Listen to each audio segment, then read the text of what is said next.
माननीय मंत्री। अध्यक्ष महोदय, मैं पहले तो बाबूलाल जी को, आदरणीय नेता प्रतिपक्ष को धन्यवाद देता हूं। तो हमें लगा कि उनका कुर्ता बदल गया तो कहीं टोन बदल गया क्या। आप बुरा न माने, हल्के शब्दों में हमने कहा है, क्योंकि आपके जो मैं प्रेस कॉन्फ्रेंस जो आपने किया था उसको लेकर आया, कहीं टोन बदलता तो मैं आपको अभी उपस्थापित करता आपके सामने। लेकिन मैं धन्यवाद देता हूं कि आपने टोन नहीं बदला, आपने कहा कि नहीं मेरी सरकार ने गलत किया था। मैं आपको धन्यवाद देता हूं। मैं उन्हीं विषयों को लेके आया हूं अध्यक्ष महोदय। और मेरा सीधा सीधा प्रश्न है कम समय में कि भाई भू अर्जन जो हुआ अध्यक्ष महोदय, पहले जो तत्कालीन वहां डीसी थे 2014 में पत्रांक 264/6/2014 को उसके दाम तय हुए औसतन 25 से 26 लाख पर एकड़, यानी मुआवजा मिलता है 1 करोड़। अध्यक्ष महोदय, आनन फानन में उसकी बदली भी सरकार में बताएगा इन चीजों को। फिर एक ऐसे उपायुक्त को भेजा गया जिनकी जिक्र कर रहे थे, उन्होंने एकाएक 25-26 लाख से घटा करके 3.25 लाख रुपया पर एकड़ कर दिया। और वो 10/11/2015 को दाम बढ़ता है वो घटा दिया। अध्यक्ष महोदय, इसी विधानसभा में, पुराने विधानसभा में विरोध हुआ, सारी पार्टियों ने विरोध किया। फिर सरकार को एक उच्च स्तरीय कमेटी बनानी पड़ी अध्यक्ष महोदय।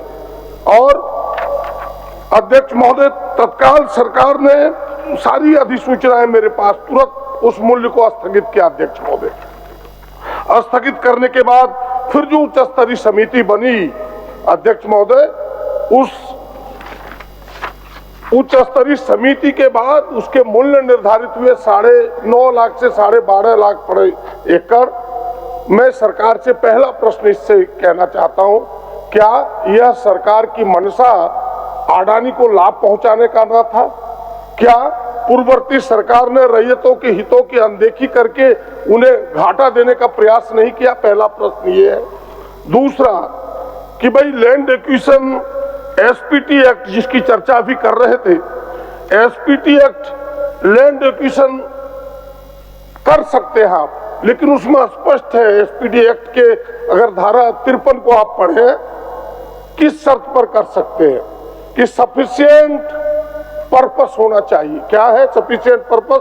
Having relation to the good of the holding village और स्टेट, यानी पब्लिक पर्पस के लिए होना चाहिए। यह योजना पब्लिक पर्पस के लिए था नहीं।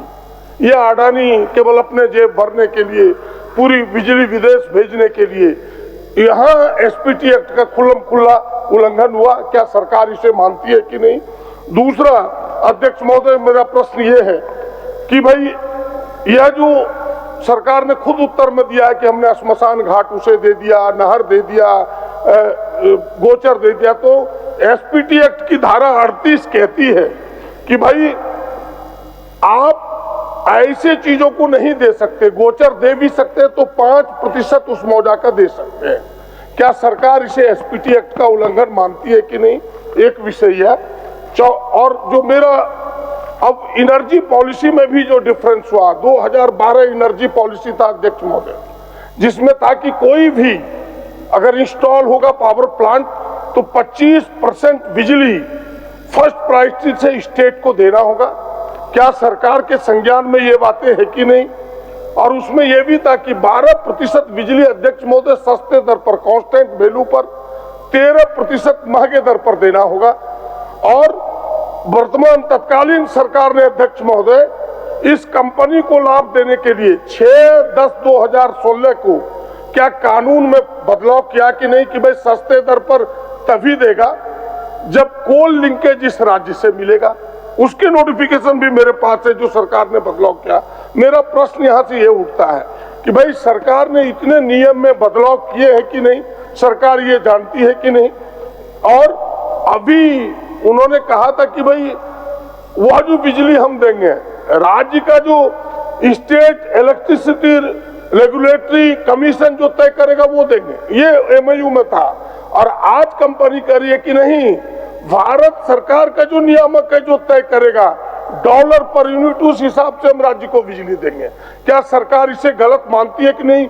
एमओयू का उल्लंघन मानती है कि नहीं? और राज्य हित में पर्यावरणीय क्लियरेंस के समय यह तय हुआ था अध्यक्ष महोदय कि कोयला हम ऑस्ट्रेलिया से लेंगे। आज वो कंपनी बंगाल से कोयला ले रही है। पर्यावरणीय क्लियरेंस की जो शर्तें उसका उल्लंघन है कि नहीं, और स्पेशल इकोनॉमिक जोन जिससे इस राज्य को इन 25 वर्षों में 8,000 का घाटा अनुमानित है अध्यक्ष महोदय।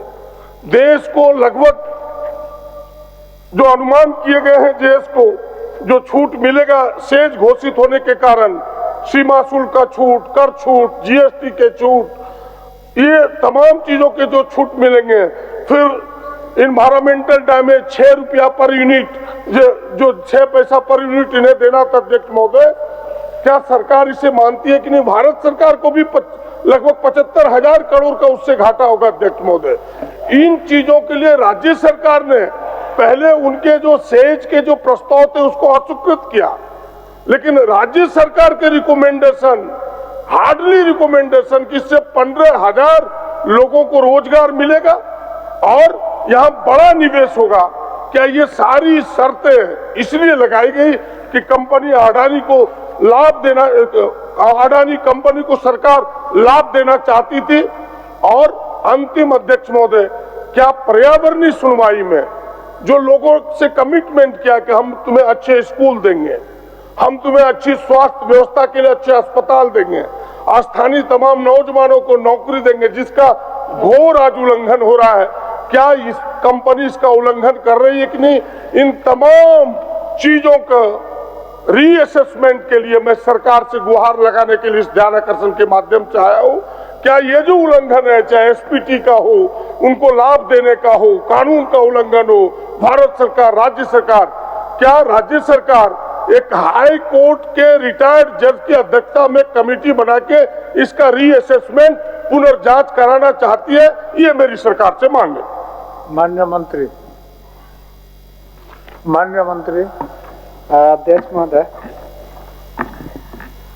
माननीय सदस्य ने जिन बातों को इसमें उठाया है और नेता प्रतिपक्ष आदरणीय बाबूलाल जी का भी इसमें कुछ सुझाव है।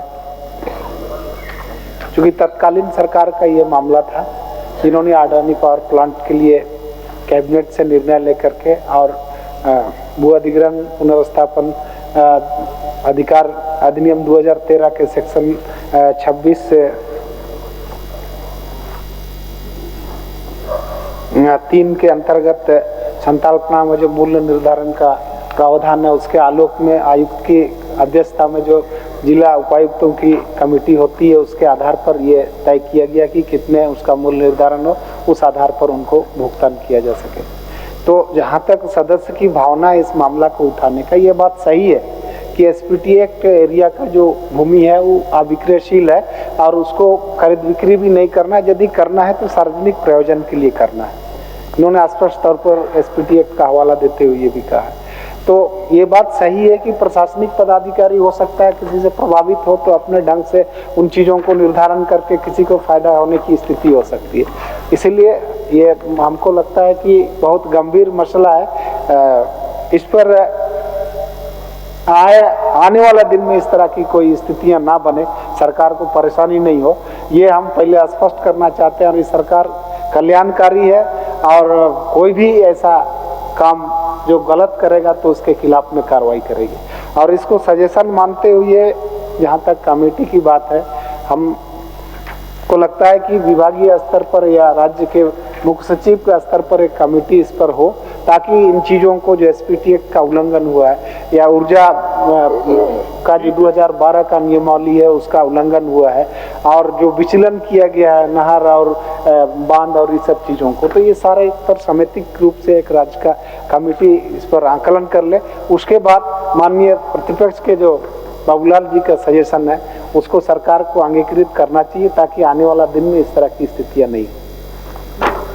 अध्यक्ष महोदय, मैं धन्यवाद देता हूं माननीय मंत्री जी को। बड़ी सकारात्मक सोच के साथ आपने उत्तर को रखा है और कहा है कि तुम ठीक है, रिटायर्ड जज की अध्यक्षता में ना हो, मुख्य सचिव की अध्यक्षता में एक समिति बने और इसकी पुनर्समीक्षा करे और समीक्षोपरांत जिन लोगों ने इस प्रकार की गलत कदम उठाए हैं उन पर कार्रवाई हो और जो शर्तें हैं उन शर्तों का कंपनी अनुपालन करे, वरना इन शर्तों के उल्लंघन में जो कठोर कार्रवाई कंपनी पर हो सकती है, पदाधिकारियों पर हो सकती है, केवल इतना आश्वस्त करें कि भाई जो आप सहमत है कि नहीं, मुख्य सचिव की अध्यक्षता में कमेटी बना के इसकी पुनर्समीक्षा करेंगे, तो उस समीक्षा के उपरांत कार्रवाई करेगी, तो हमें कोई ऐतराज नहीं है।